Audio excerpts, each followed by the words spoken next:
The national champion is clad in big orange. National champion is clad in big orange. From 40, on the way, a knuckleball. He got it. He will fire. Since 2007, Tennessee has defeated Kentucky. 1-0 in the air, right center field. Ross on the move, won't get there. Tennessee walks it off. Deep drive, back it goes, and DeWalt Davis leaps and cannot get it, and Tennessee walks it off.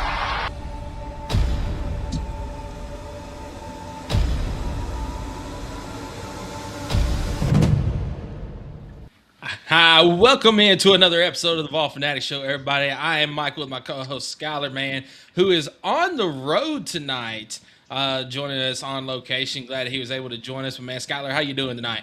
Man, I'm doing all right. Yeah, we are on the road. We're on the way to Biloxi, Mississippi. Gonna go try to enjoy a little off time, little appetizer for our big, I guess, vacation down in October. But yeah, man, just a little time to get away. And yeah, how are you doing? Man, I'm doing fantastic. Couldn't be any better if I wanted to. Might have a guest here in a little bit, as little man's out there somewhere, so I'm sure he'll be coming on at some point. Yes, bro, he's the main show.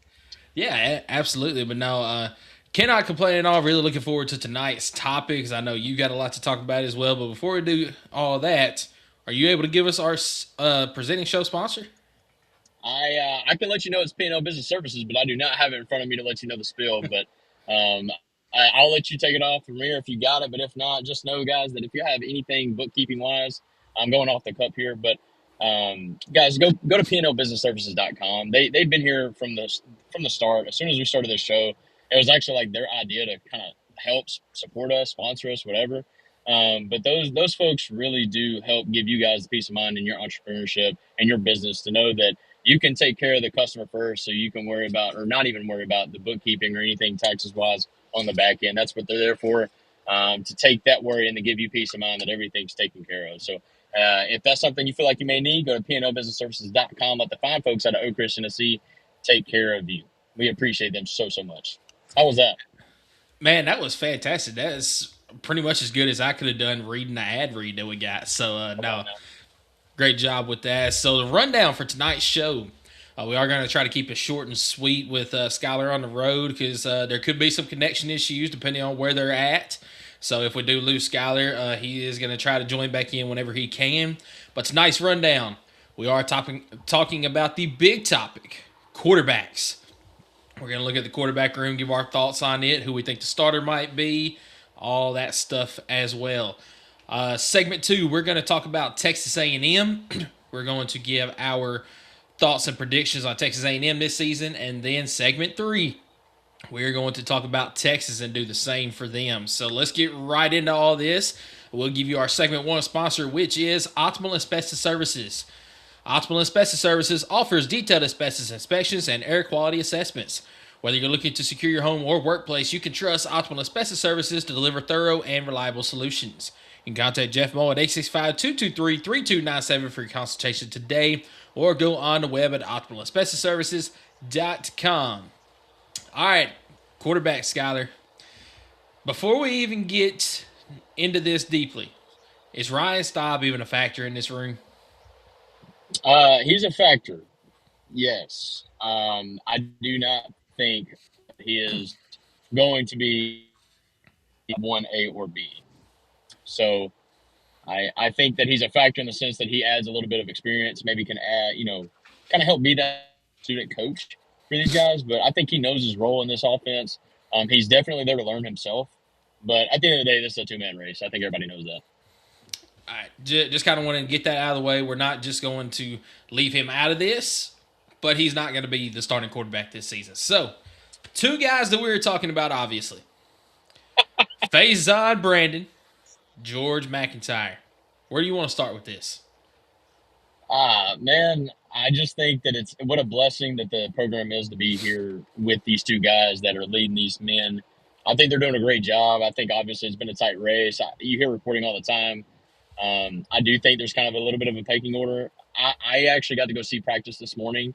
It was a very, very small segment of practice. So I do have a highlight of the day. But at the end of the day, please keep in mind, it was just a small segment of the practice. I did not get to see a whole day. I didn't get to see a whole week. And I dang sure didn't get to see all of fall camp. But I do like what I'm seeing from that quarterback room as a whole. And really excited about the pieces around the quarterback that are going to help make those young men look even better come Saturday. Yeah, absolutely. And you mentioned it to me this morning that the big highlight of practice was a huge downfield pass that was hit on the money from Faizon Brandon to Deshaun Brain. Tell me a little bit about that.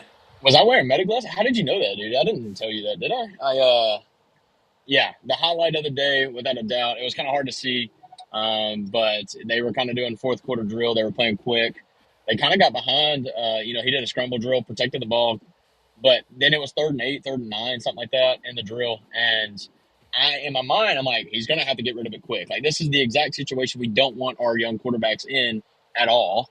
And so I was kind of like, as soon as the ball was snapped, I was kind of like, 1, 2, get rid of it. And before I could even say get rid of it, the ball was already in the air. And while the ball was in the air, I kind of tapped my dad in the shoulder because he was there with me. And I was like, that's it. I didn't even know what was it. Like, I couldn't see the field that well to know where it was. The fact that the ball was out of his hands so quick and it was on a rope. I knew it had to be a good play or at least a good decision. And lo and behold, you see some hands go up. He catches it straight in stride, just kind of like right over his shoulder, grab by the stump. Literally scores it, probably a 50, 60-yard play in scrimmage. It was just a beautiful ball. And I think the celebration behind it, the way they celebrated Deshaun Brame, that in that end zone, the guys that rallied around him celebrated that win, that play. I think it solidified it for me. That play, that segment, Faizon Brandon definitely had a better segment. And I have to lean right now, according to what I've seen, that he's definitely the leader in the clubhouse. All right, so you heard it here first. Faizon Brandon is your starting quarterback for 2026. That segment. But that segment of practice. No, you're right. I don't really think that's a big surprise to anybody at this point. And I really hate to come out and say that prematurely because Josh Heupel's away. I mean, he could come out and say G-Mac's a starter, and that's totally fine. I think G-Mac's totally capable.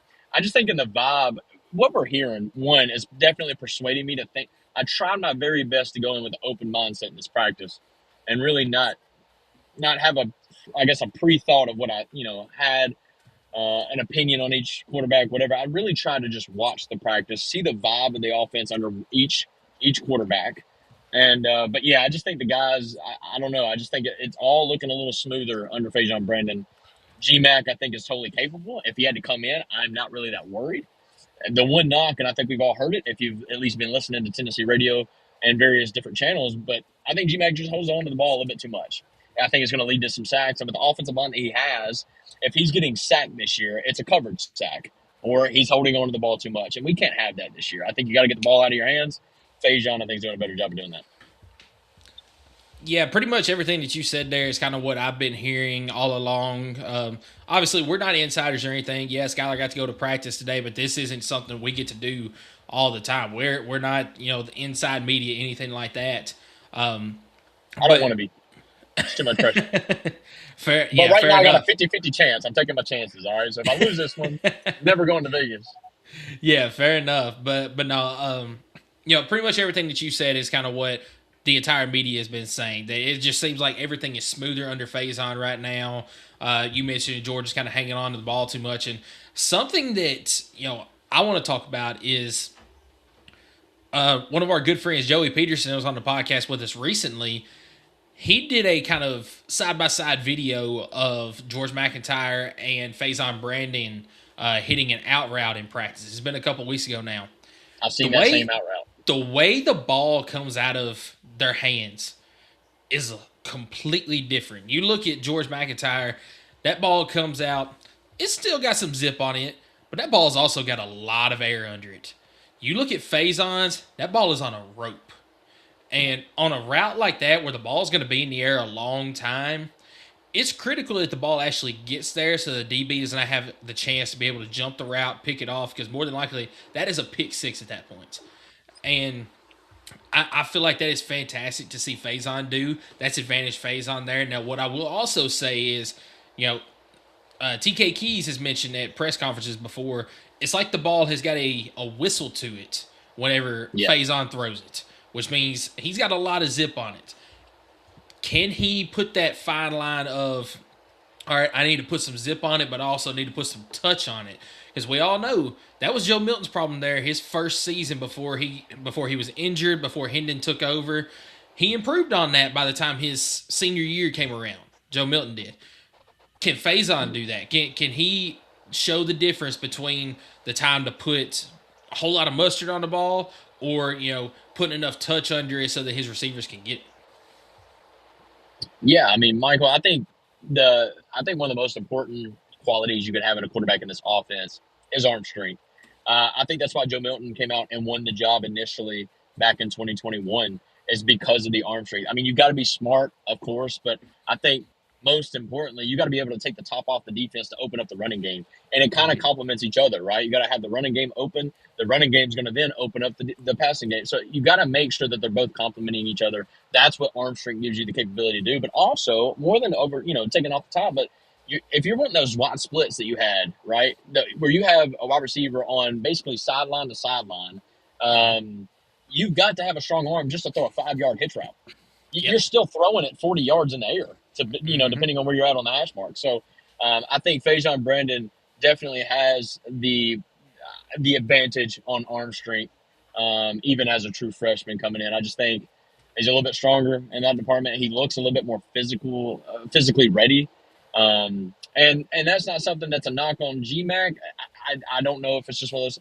I mean, Nico was small. It's not like he's incapable of running the offense. I just think when you have a tight race like this, you're starting to look at all the little things that can, equate to your starting quarterback. And I think all these little details are going to matter in the race.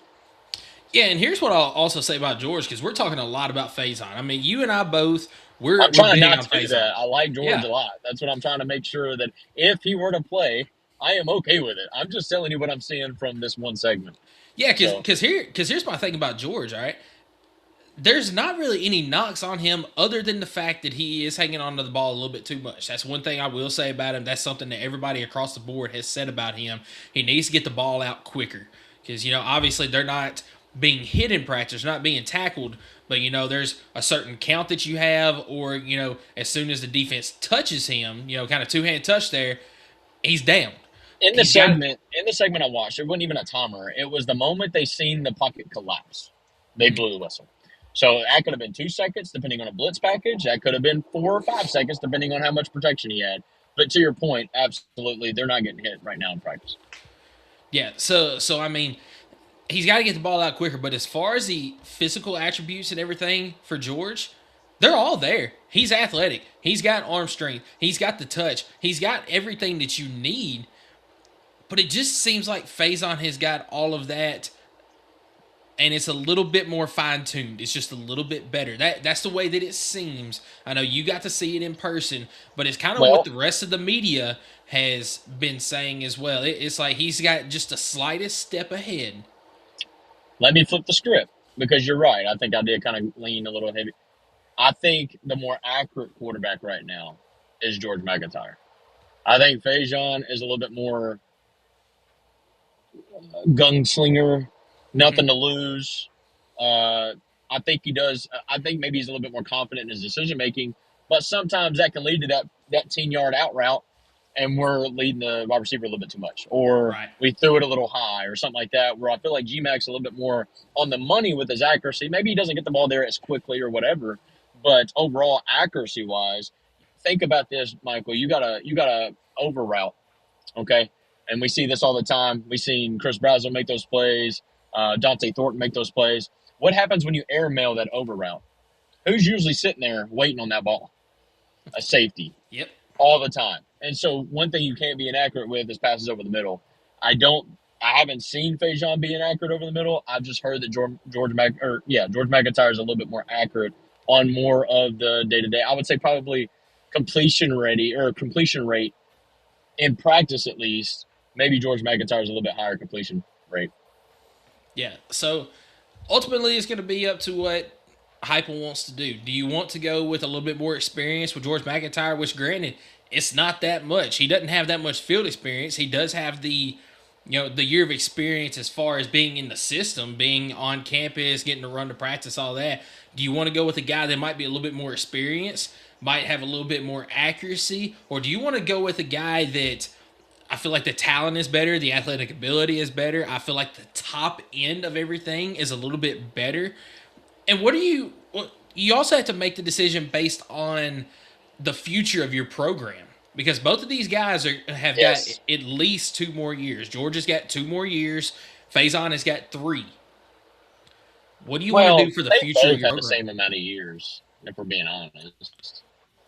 Well, they do. I'm just saying as far as the bare minimum, as far as next level going to the pros, Sure. George has got this season and 1 more before he can go enter the draft, if that would be the case. Faizon has got this season and 2 more after that before he can enter the draft. Before they're draft eligible is what you're getting at. There's the main star of the show. Yeah, that's what I'm getting at there. And because one's a redshirt freshman, the other one's a true freshman. Yes, I see what you're saying. No, I got you. Tell everybody hi, buddy. Say hi.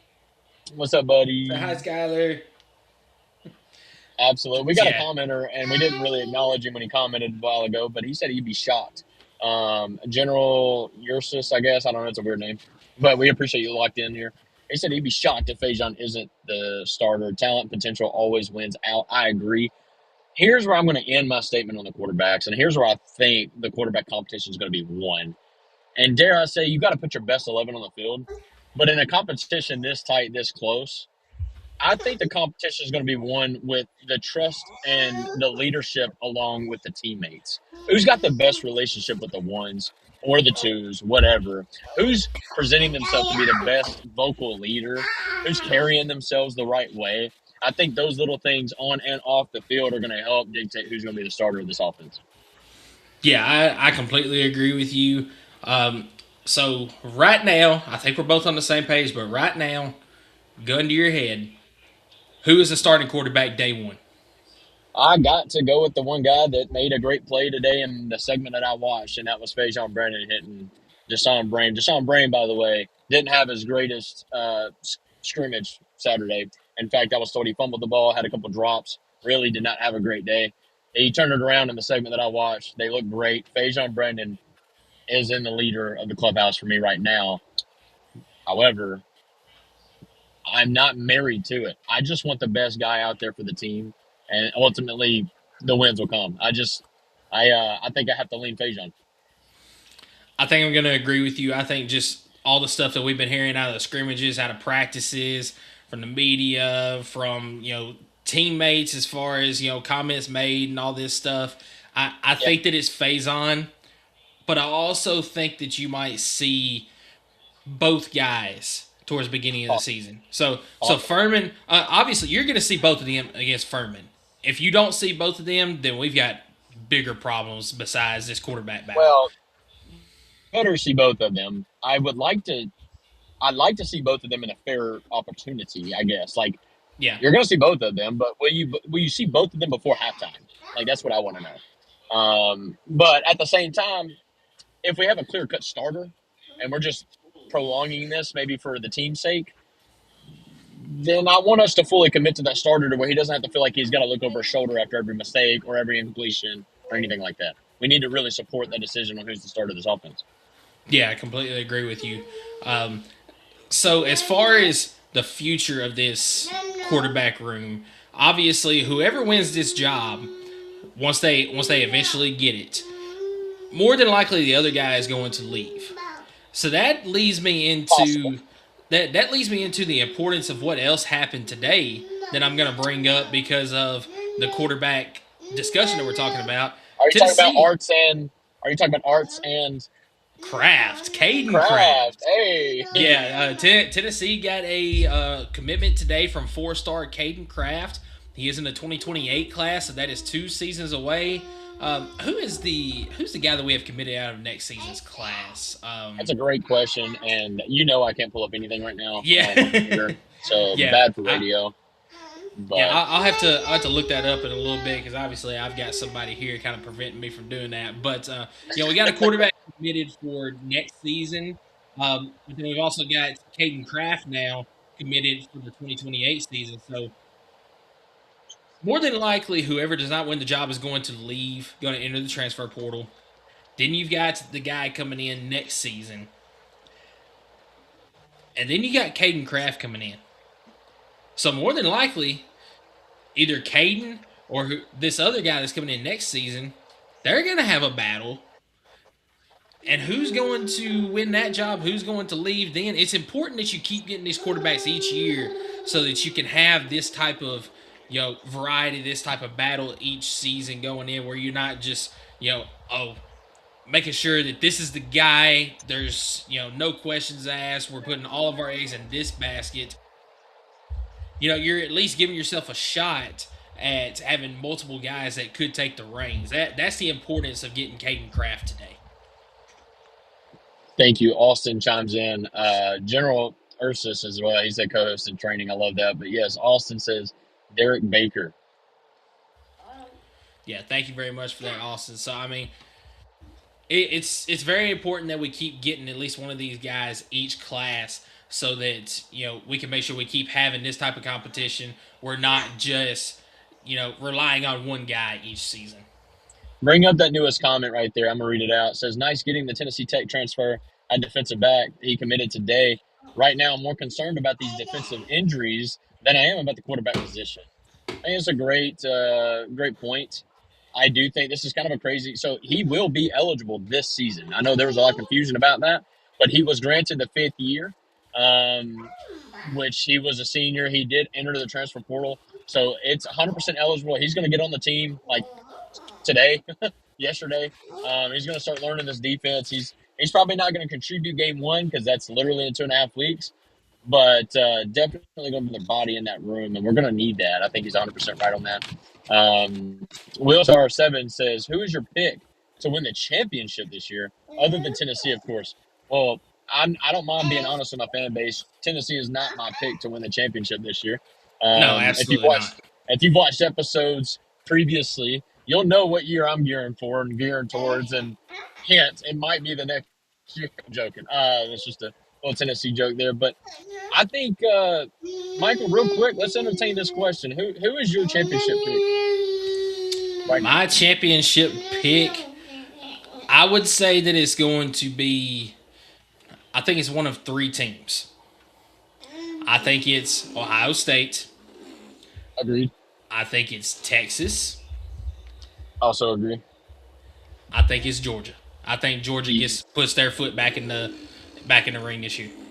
The only team I could add in that right now is Oregon. But yes, I would also say probably Oregon too. So, all right, kind of entertain the same thing as earlier. Gun to your head. Who do you pick out of those 4 to win it? Ooh, gun to my head. I don't like it. But I think maybe I was a year early. So last year I picked Oregon to win it all. I'm just going to ride it out. I think it's Oregon's time to shine at some point. At some point, I'm going to ride it out. I'm going to say Oregon. I'm actually going to say Georgia, and I give my reasoning. You haven't heard very much out of Georgia this offseason, which tells me that, Georgia's cooking something over there. And I think that they're going to – You're not worried about the wide receivers? I'm not. I'm not. I'm not worried about that.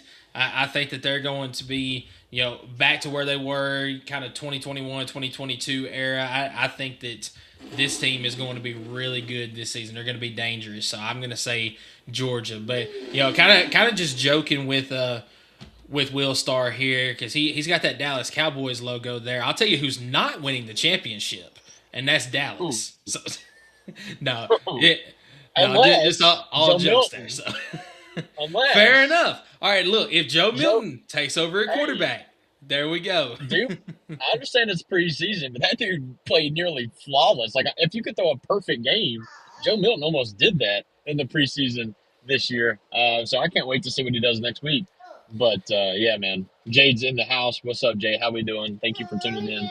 All right, man. Let's wrap up this segment because I'm on the road. I would like to start picking some games. Let's see. You got anything else in wrapping up the quarterback talk? No, I mean it's just it's going to be interesting to see who ends up winning this job. I think we've got at least one more week before we find out because we still hadn't got our second scrimmage yet. So I think that's where we're really going to find out who is going to win this job because it's going to be everything's on the table at that point in that second scrimmage. So really looking forward to the second scrimmage coming up. We got a mod in the chat. We're gonna need to ban General Ursus. I'm not sure why we are saying that it's gonna be nice to see TU win it all. No, we can't have that in the chat. Well, let's see. Will Star says Louisiana Monroe winning it all. No. Jade, I do want to clarify. He is not driving. I will clarify that. So. Says who? Let's see. He says, I've never been an SEC chanting type of guy, but after putting with SEC haters lately, it'd been nice to see Texas win it all. Yeah, I disagree. So, Rhonda is in the chat here. Yeah, Rhonda's in the chat saying, hey to everybody. Misty comments in and says he ain't driving. So there's my proof right there. And in fact, I have to thank the Vol Fanatics Show. This is the only way I was going to get my wife to drive any of this trip. So this is a blessing, man. Thank you so much. There we go. So then he says, nope, Wyoming Cowboys winning it all. So we'll see if that comes to fruition. But now let's move ahead. Let's make some picks tonight. But before we do that, I do want to give our segment 2 sponsor, which is Kaizen Painting. Do you want a colorful life? Kaizen is a painting and drywall company that provides residential, commercial, exterior, and interior services. At Kaizen Painting, we understand the importance of a beautifully painted home and properly installed and repaired drywall. We're here to bring your vision to life. We care about providing you with a personalized, efficient, and quality service. If you live in Knoxville and surroundings, contact us for a free estimate at KaizenPainting.com. Color your life the Kaizen way. So we are going to start off with Texas A&M. I will have to get their graphic up here real quick, but Skylar, while I'm doing that, your thoughts on Texas A&M going into this season? I'm pretty unsure of A&M. I think that they're going to be a really good team, but what I didn't know is I don't think A&M has ever in the history of their team gone back-to-back double-digit wins. I think. Like back-to-back. You might be right on that. I think I heard that earlier this all season, and that blew my mind. So now, A&M, I think, winning 10 or 11 games last year. Are they going to be able to do that again this year? I don't know. Yeah, I know. She's just vibing over there, singing her song. And, yeah, everybody wants to see you, but I'm not going to do it. It's okay. Maybe a little bit. No, I'm joking. Anywho's, so, I don't know. I think my opinion is I'm just unsure. I think they're going to be a good team. But after hearing that stat, I understand records are meant to be broken. But that's not something that makes me want to say, oh, well, I have them going 10-2. Now I'm kind of like, they may go 9-3, 8-4. But I know the Aggie fans are not going to be happy with that. But what say you? What are your thoughts of this team? Marcel Reed. I'm really high on Texas A&M because of all the pieces they are returning. You are returning Marcel Reed. And, yes, he had his issues last season. He really faded under the pressure from last season. Right down the stretch, they did not play a tough schedule, as everybody keeps bringing up. It was a very easy schedule that they had, but the talent is there, and I really, really like Mike Elko as the coach. He did a fantastic job at Duke. He's going to have them contending again this year. Will they take a step back? Who knows?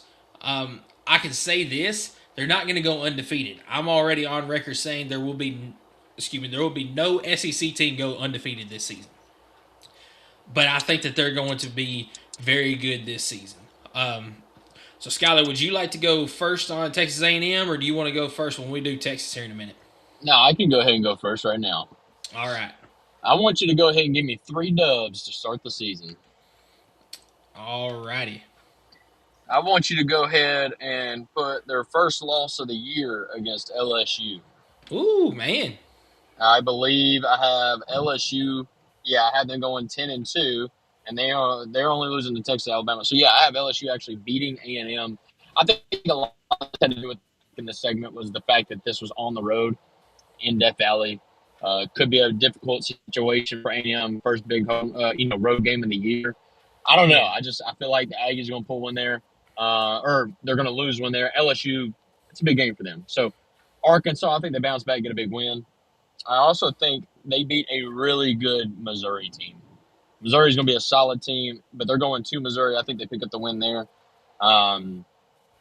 Citadel, that's a win there. That's kind of a weird, right in the middle of the season, non-conference game.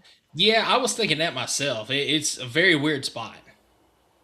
Yeah, but, the fact that they play Kentucky and LSU week 3 and week 4, I guess that makes sense. But, yeah, I seen that, and I'm like, wait a minute, that took me by surprise a little bit. Third Saturday in October, you got some big games, and then you got Texas A&M playing.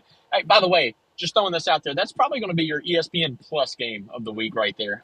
Just throwing that out there. So if you're an Aggie fan. Yeah, but at Alabama, this is going to be a really, really good game. I've actually got Texas A&M beating Alabama at Alabama. Going to be a good game regardless. I understand this is at Bryant-Denny Stadium. I think my thing here with this game is just the way the schedules line up. You got Texas A&M coming off basically a bye week, and then you've got Alabama coming off the game against Tennessee at Tennessee. Mm-hmm. I don't know. I do have Bama beating Tennessee, so I think some of that has to do with it. Just the optics of it, the way the schedule runs up, I think that's why A&M is going to get the win there. At South Carolina, I think it's going to be a dub for the Aggies. Tennessee comes into College Station. That's going to be a really tough game for the boys in orange. I do have them dropping that game, so the Aggies are going to pull that win out. And then we got at Oklahoma, and I believe I've got Oklahoma beating the Aggies. So give me Oklahoma to beat Texas A&M. And then the last game of the year, Texas, I have the Aggies.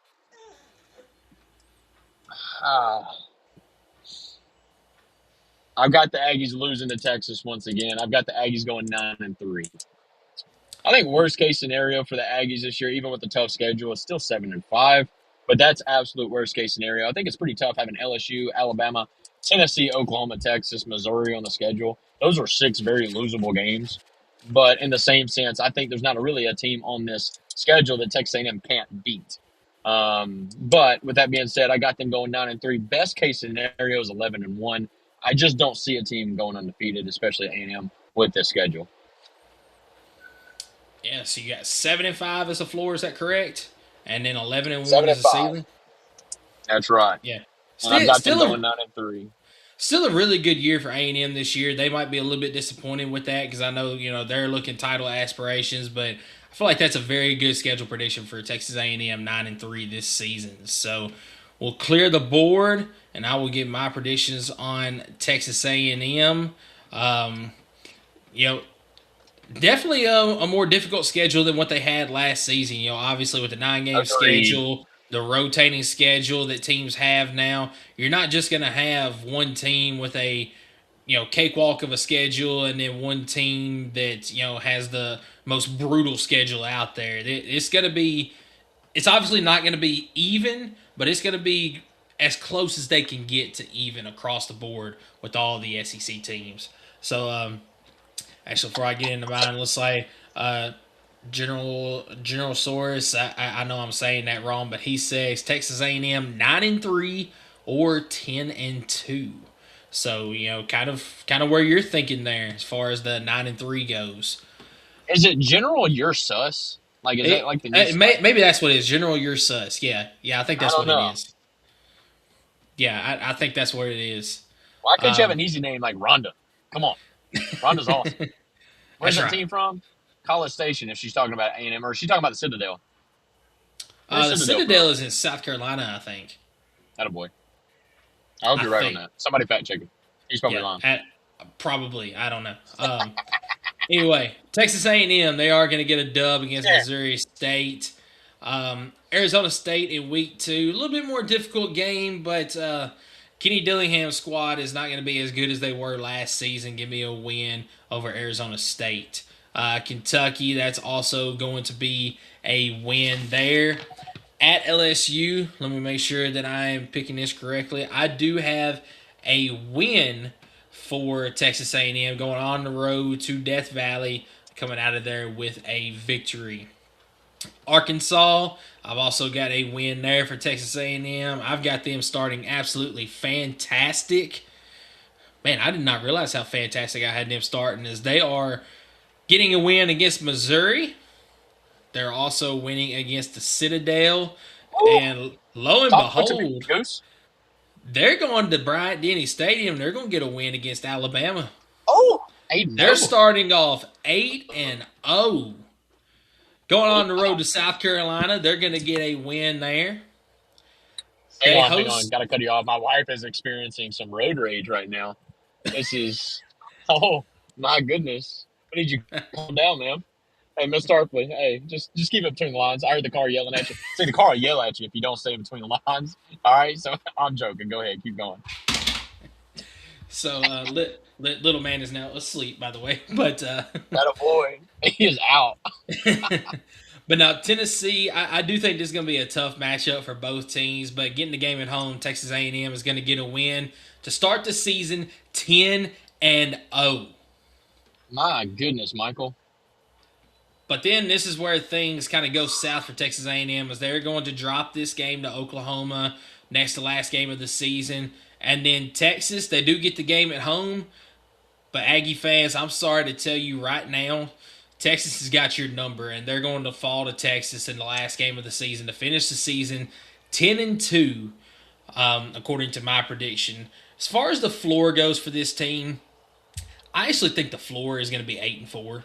I think that there's 2 more games that you lose on this schedule, and I would say it's 2 of 3 teams. It's LSU, it's Alabama, it's Tennessee. Those would be the 3 teams that I would say they could possibly lose to. I don't think they lose to all 3 of them, which is why I have 8-4 as my floor. And I'm also with you. I think 11-1 is a ceiling for this team. Win across the board, but I think you lose one of those games to either Oklahoma or Texas at the end of the season. Maybe an Alabama or LSU could be in there as well. Maybe you win those last 2 games, but I think 11-1 is the absolute ceiling. But 10-2 for the Aggies is what I have this season. That's awesome, man. That's insane. That's a young 10-2 because you kind of don't feel so good, going into the playoff selection committee. You're not feeling as confident, but I still think the Aggies would make the playoff there with that 10-2. You can't deny the LSU, the Alabama, the Tennessee wins are going to probably – and the Missouri. I think Missouri's going to be a good team. Yeah. I think they could also kind of carry that win over as their resume, so to speak. But still a solid season for A&M. But, man, wouldn't that be the A&M narrative? Start strong, end terribly? I feel like they've always done that. Yeah, especially here lately. Last season, 11-0 to start the season. Then you drop to Texas in the final game of the season, miss out on the SEC title game, and then you just lay a complete egg in the playoffs against Miami that eventually went to the national championship game. Everything was on the table for Texas A&M, and it just fell apart for them.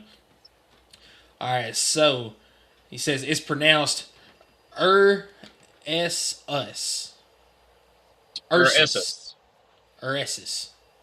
Yeah, there we go. Ursus. Yeah. So Jay says Citadel is a military college of South Carolina.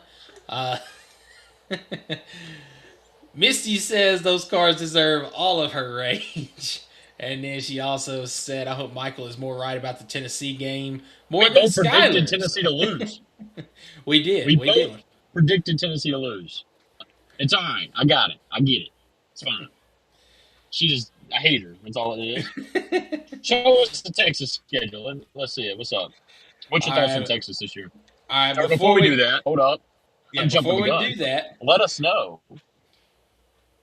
Segment 3 sponsor. Here is a video of that sponsor.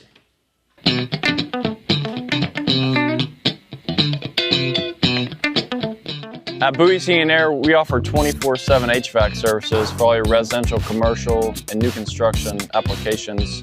Guys, when your home feels off and the comfort's not there, do yourself a favor and call Bowie's Heating and Air.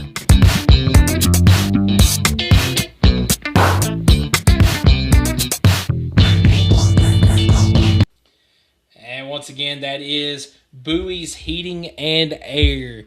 They are our segment 3 sponsor. And, with all this hot weather that we have had here lately, I know a lot of people are experiencing some AC issues. Definitely give them a call if you do have any of those issues. And it does look like that Skylar has lost connection for the moment.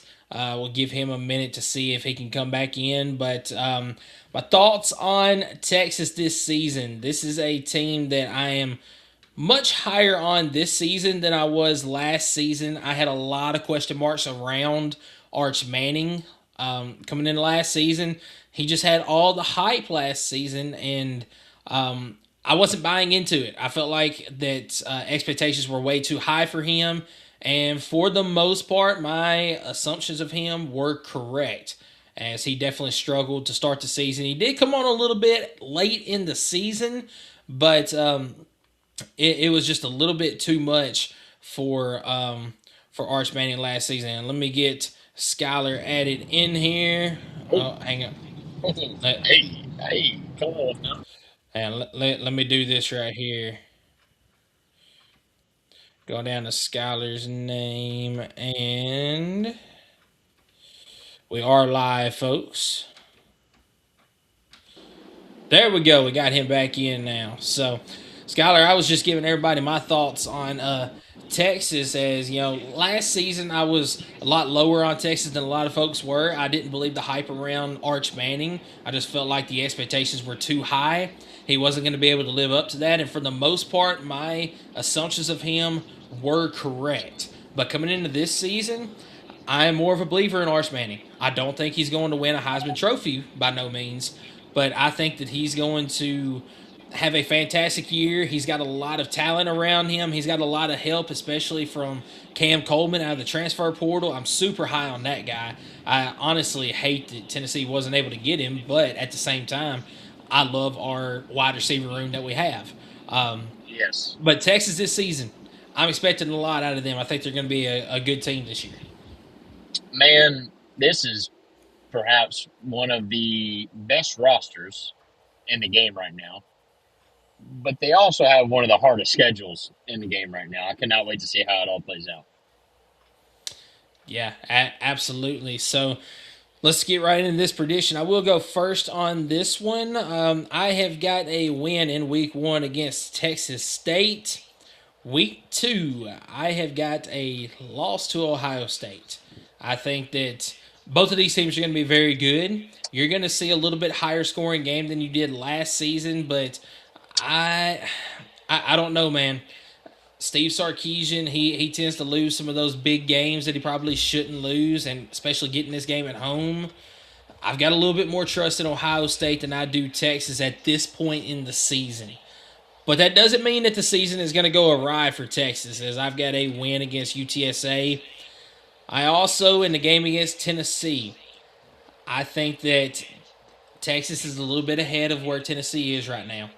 I think it's going to be a close game, but I do have Texas winning the game against Tennessee in Knoxville. Pull up Jade's comment. Pull it up. Pull it up. And then do yourself a favor and leave the chat. Go ahead. Gone. Get. I'm just so glad that you predicted this first. So go and get. All right. Keep on going. All right. So Oklahoma. Oh, I'm sorry. I put that wrong because Texas is winning that game. Tennessee is losing it. I wasn't looking at the graphic. I was listening to you, brother. I'm sorry. Yeah, I kind of did what you tend to do sometimes. But coming off of bye week is whenever they play Oklahoma, and that game being in Dallas, and I've got to stick true to my prediction. I think that for some reason, Oklahoma is going to get the better of Texas at this point. So not looking good. 3-2 to start the season. Come on now. But then Texas goes on a roll, man. They get a win against Florida. They get Ole Miss at home. They get a win there in what's going to be a tough game. But I think that Texas is going to get the win there. Mississippi State, this game is not going to be like last season. Texas is going to roll over Mississippi State this season. At Missouri, another sneaky good game on this schedule. But I do think that Texas comes out with a victory there. Another tough road game on the road at LSU. This game more than likely going to be at night. but I think that Texas gets it done in Baton Rouge. Arkansas, I do think that's also going to be a win. That's going to be a pretty easy win. And as I predicted a minute ago in Texas A&M's prediction, I've got a win for Texas at College Station. They just got Texas A&M's number right now. So I have got Texas also going 10-2, just like I did Texas A&M. The floor for this team this season, I'm actually going to be very comfortable feeling the floor. I think their floor is 9-3.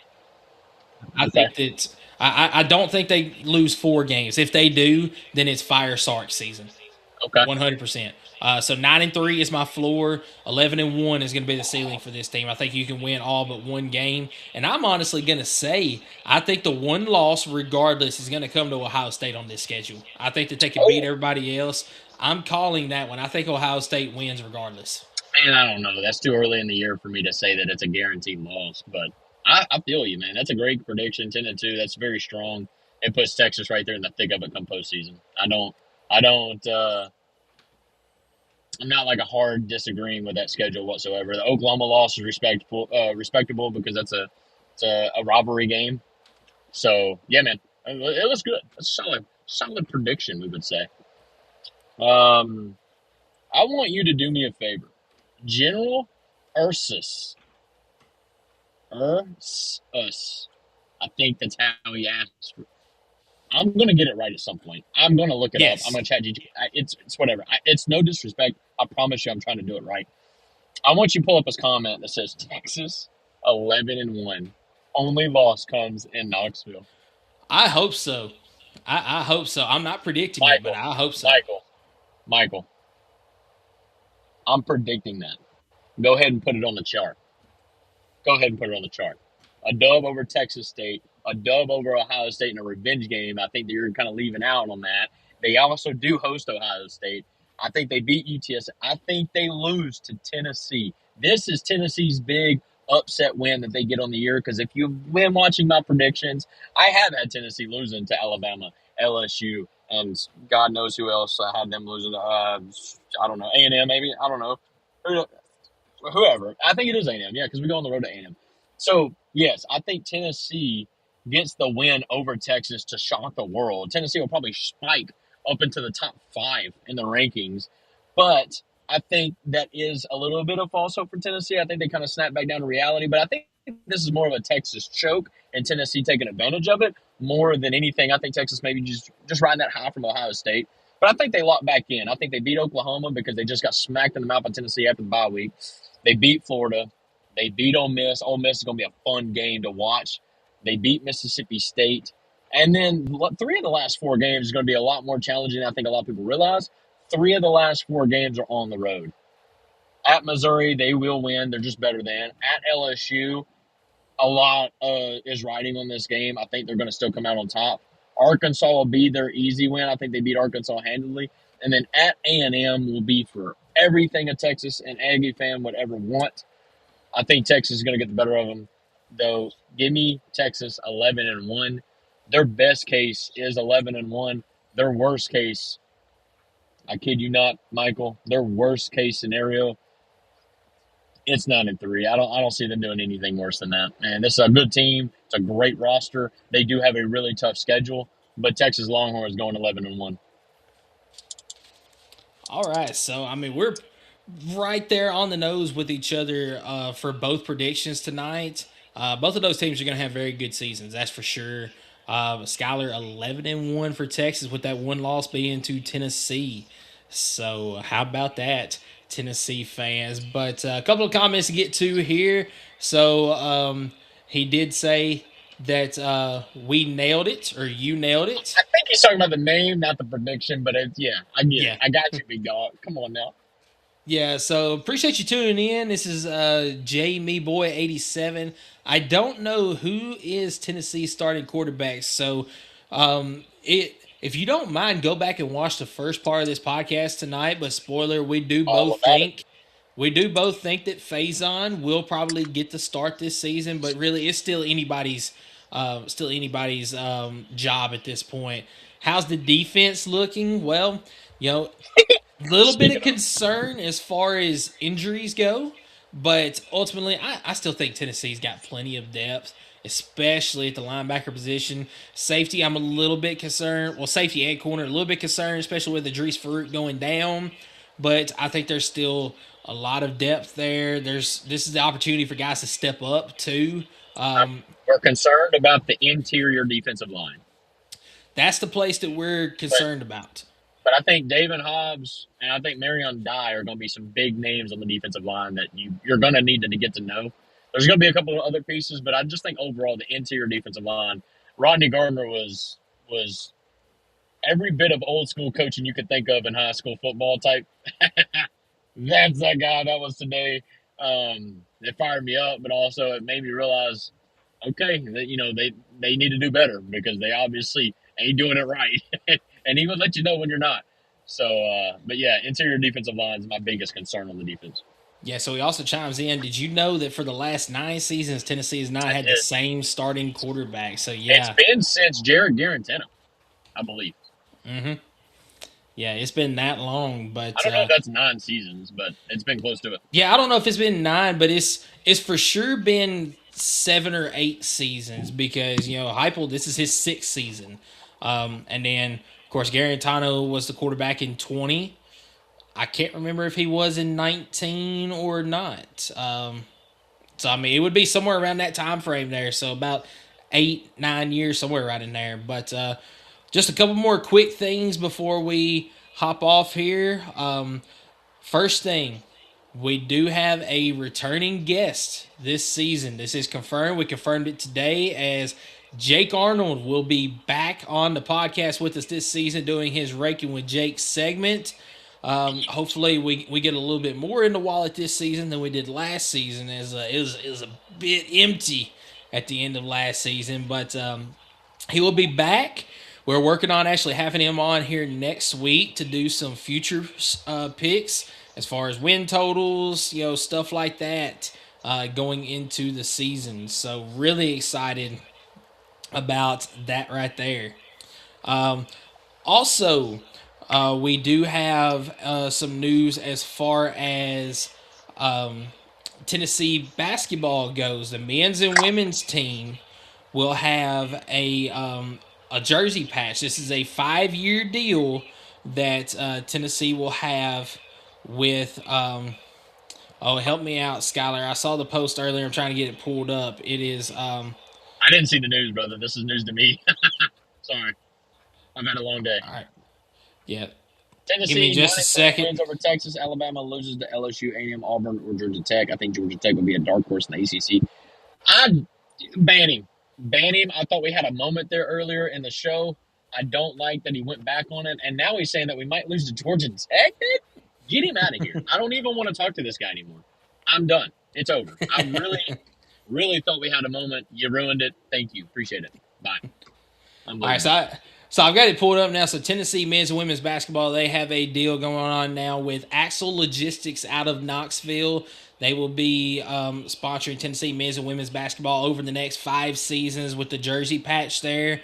I'm sure there'll be more news to come soon as far as jersey patches for like football, for baseball, softball type deal. That's just the way things are going now. But yes, as far as men's and women's basketball, you will have the Axel Logistics patch on the jerseys now. And that is, once again, a 5-year deal with Axel Logistics. So that is some of the updated news.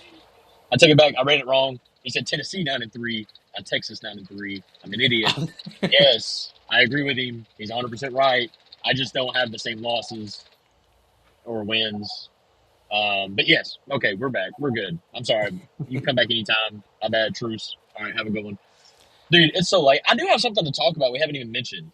Okay. Like ESPN reporter Heather Dinich throwing shots at Tennessee earlier this week as soon as the AP preseason poll hit.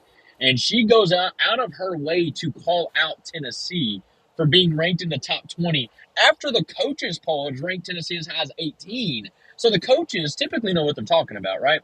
But then you got the AP that ranks Tennessee at 20th, and she literally goes out of her way on the what's the podcast? Kicker. It was the Pat McAfee show. Pat McAfee, thank you. goes out of her way to call out Tennessee, saying that she doesn't understand, she doesn't know why Tennessee is ranked at all, much less being ranked up in the top 20. What are your thoughts on Miss Dennett's comments about the University of Tennessee's football team? She obviously has not looked into the Tennessee program as a whole. I mean, the team itself is going to be very good this season, regardless of what the quarterback play looks like. And as far as that comment about Tennessee goes, what about all the other teams in the top 25 that are also having quarterback battles going on? I mean, we've already mentioned Alabama being one of those that, nobody's talking about that, about Alabama being No, they're saying that's the questionable biggest this story season. of the offseason, though. They're like, that's one of the biggest battles, but yet they don't seem to get the same disrespect, I guess, as other teams are getting because of the same thing. And I want to even argue Alabama and Tennessee question marks are almost so identical. Yep. Almost so identical. But yet one team gets the praise, the other team doesn't. I get it. It's because the A on the helmet. And Tennessee will get there. Well, actually, it's not on the helmet, but you get what I'm saying. But, like, I don't know. It just blows my mind that she went out of the way to call out the Big Orange solely because it seemed like she just didn't know who the quarterback was. Newsflash. Did we know who our quarterback was going to be last year when we were ranked 24th in the preseason? I mean, I guess we kind of had an idea it was going to be Joey Aguilar. But, We still didn't know for sure. Exactly. And what did we go? I mean, Joey Aguilar ended up being the leading passer in the SEC. So the year before that, I mean, I don't know. We've always had a new quarterback under the system. Josh Heupel, one thing I've learned to just not doubt is his productivity from the quarterback position. Because you can argue that his best quarterback that he had play under us had the worst year out of all of them. So Yep. I'm not that worried about the quarterback position for Tennessee. Again, the interior defensive line, and you can say the secondary is probably my two biggest concerns. I think you're going to have a firepower offense this season. Yeah, and I don't know if you listened to that SEC podcast any, but SEC Mike on there, he even said, to discount Tennessee because of this quarterback battle is foolish. That means you're not doing your homework because Heupel, he's got a track record now, and this is not just in Tennessee. This goes back to Missouri. This goes back to his time in Oklahoma. This goes back to UCF. This goes back to all these different times. Yes, he is going to get productivity out of the quarterback room regardless of who it is. So to discount Tennessee strictly because of a quarterback battle is absolutely foolish. If you look at what he has around the quarterback, Tennessee is a scary, scary team this year. I'm not saying they're going to win a title this year, but they're going to compete against whoever they play. They're going to make it tough no matter who they play this season. So teams do not want to overlook Tennessee this year. So let's get to some of these comments as Man, it's popping. The chat box is popping. We appreciate everybody tuned in. You done got him scared now, Skylar. I know. I feel bad, dude. I thought he was saying Texas 93. I'm like, dude, we had a moment, like 11-1. That's what we. No, I'm sorry. That's on me. I'm on the road. Rhonda agrees with us. There's a lot of teams that get more credit, and they have the same situation Tennessee does right now. Jade tunes in and says some people just don't like our gaudy orange. ESPN hates us. Come on now. Yeah, Douglas coming into the chat saying go Big Orange. Alabama gets the benefit of the doubt. We got one of the best, if not the best, running back in the conference. Heather doesn't know her head from her butt. I mean, I definitely agree with the first part of the statement there. Alabama gets the benefit of the doubt. I mean, they are Alabama. And then also, Deshaun Bishop is one of the best backs in the conference. I would still, rank Ahmad Hardy over him right now. But we also don't know if we're going to see Ahmad Hardy this season, or if we do, it might be midway through the season. But, yeah, I definitely agree with this comment here. Rhonda also agrees there. Chase Smith tuning in. Heupel's superpower is tailoring the offense to his quarterback. 100% agree with this right here. We kind of talked about this with Joey Peterson not too long ago when we were talking about what were we going to see from the offense this season. Would we see these wide splits like we saw with Hendon Hooker? Are we going to see the offense pick up the pace a little bit?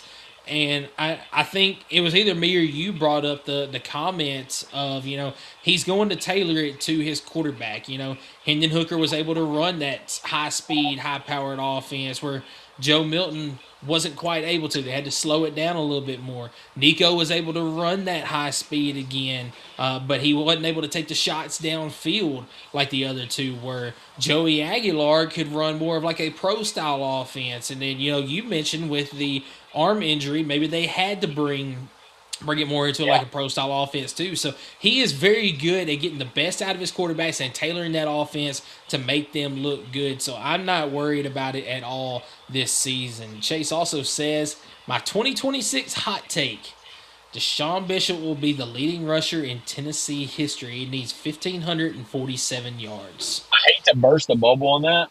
I don't think that's a hot take. When people have been talking about it all season, including Deshaun Bishop himself, already going out of his way to set that as a goal of his, it's kind of hard for me to say that that's a hot take. I think he would be disappointed if he doesn't break the record. And that just shows the belief that he has in his offensive line and in himself to get that done. I've got two different takes on this because I think he can absolutely do this. And if he does, that means one of two things is going to happen this season. Either one, this offense is going to be the best offense that we have ever seen under Josh Heupel, because that means that the running game is going to pop off, the passing game is going to pop off, it's going to complement each other so well that it's just going to be an insane amount of yards that the offense has this season. Or the passing game is not going to be as good as what we expect, and he is going to have to carry the brunt of the offense this season. Those are my two takes if he does end up being the leading rusher in Tennessee football history. I hope it happens to where he breaks this record. I just hope that it's good for Tennessee overall as far as the passing game and the running game goes. He may not get the opportunity because I hate to be the bearer of bad news, or I think it's good news. Let me put it this way. Javon Gordon and DeJuan Morris. So, Javon Gordon is your lockdown number 2 guy. I hate to put it that way. DeJuan Morris is a great number 3. But I would say you probably have a 2A and 2B in the running back room. Javon Gordon, DeJuan Morris. Holy moly, we got some dudes in the room. Those guys can run the ball. I'm telling you. And like, just at practice today, this morning, Javon Gordon is built so similar to Deshaun Bishop, except his lower half is even bigger. So I'm excited to see what that room's going to be. DeJuan Morris is super fast. He's got that breakaway speed. But Javon Gordon, Deshaun Bishop, they're quick. Don't get me wrong, but they're also gonna punish you a little bit. They don't want to be tackled. They want to hit somebody. And I think Deshaun Bishop's not going to necessarily have to carry the weight of the offense. I think he's going to have those guys to lay back on, rely on, whatever. And I don't know. I can't wait to see how it plays out. But I think we got some dudes in the running back room. Yeah, and Rhonda says exactly what we've been saying for the last couple of weeks since SEC Media Days. Josh Heupel is confident.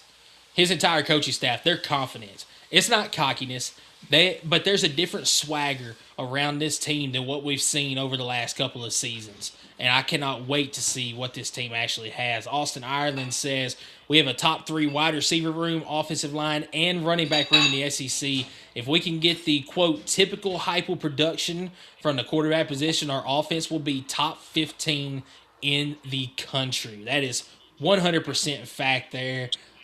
Chase Smith also says Javon Gordon is going to be a problem. I said this coming out of the spring game. When I saw him break off that 60-yard run and just absolutely truck our defensive back, I said the same thing. That dude is going to be a problem this season. And then question for you, Skylar. Is Knowles being too physical in practice, or is it just bad luck causing these injuries? Just curious because I can't remember an offseason with so many injuries in recent years. It's terrible luck, but I disagree with the last part of that. I was kind of thinking the same thing. You get injuries every single offseason, and it's unfortunate that the injury bug has now really affected a major player and a major role in this defense, but also even a guy like Jaden Harmon that would have played quite a bit, but wasn't necessarily a starter. It's just part of the game. It's part of football. It's part of it, and I hate it. But I would say the defense isn't physical enough. I would say the team in general isn't physical enough in practice because you're trying to prevent all this from happening. But at the end of the day, he tore his meniscus. It wasn't like he got hit a certain way. I think they bumped knees maybe in a route or something like that. But at the end of the day, it's just something that's really hard to prevent. You're playing the ball and accidents happen, injuries do happen, but injuries happen. I mean, this is just part of the game. If you went around every single camp, there's going to be 2 or 3 guys on every single team that have maybe not had season-ending injuries. I feel like with Tennessee this year, at least, every single injury's been a season-ending one, which kind of blows. But they are part of fall camp and spring training and whatnot. So. Absolutely. And then Chase says, don't forget about linebacker. I wouldn't trade that room for any linebacker room in the country. 100% agree with that. And, with that being said, we've had a lot of new chatters in the comments tonight. We appreciate every single one of your comments. We appreciate all your views. If you don't mind, if you would, go and subscribe to the channel. Give us a like as well to help us out.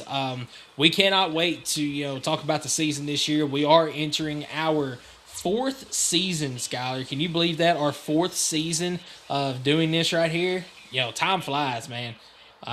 But really can't wait enjoying. To beat you a 4th year in a row. I'm joking. I'm totally joking. I beat you last year. So. I know. I kind of choked last year too. I had the lead all the way up into the bowl season. You did. But no, appreciate everybody tuning in. Calm down. Okay. But no, appreciate everybody tuning in tonight. We'll be going live next Tuesday night again. As mentioned, we are planning on having Jake Arnold, our good friend, back on with us next week to do some futures picks.